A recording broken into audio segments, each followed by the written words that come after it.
Welcome to my channel Hator Jyoti. আজি বনাবলৈ লৈছো এগ ফ্ৰাইড ৰাইচ। তাৰ বাবে কেইটামান পিয়াজ ভালকৈ কাটি ললো। ভিজাই থৈ দিয়া সয়াবিনখিনিও কাটি ললো। এটা কেৰাহীত সৰিয়হৰ তেল দি পিনে হালধি দি পিয়াজখিনি ভালকৈ ভাজি ললো। সয়াবিনখিনিও ভাজি ললো। মই কিন্তু নিমখ ব্যৱহাৰ নাই কৰা। ইয়াতে ৰিফাইন দি পিনে লং ইলাচি দি পিনে কণীটো ভাজি ললো। মই 3টা কণী দিছিলো।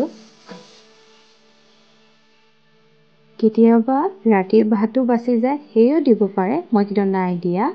এতিয়া ভাতখিনি দি দিলো। সোৱাদ অনুসৰি নিমখ দি দিম। ভাজি থোৱা সয়াবিনখিনিও দি দিলো। সয়া সচ দি দিলো। ইয়াতে বিৰিয়ানী মছলা দি দিলো, কেটচাপ দি দিলো, অলপমান কষ্টুৰি মেথি ঢালি দিম। ভাজি থোৱা পিয়াজখিনিও দি দিলো।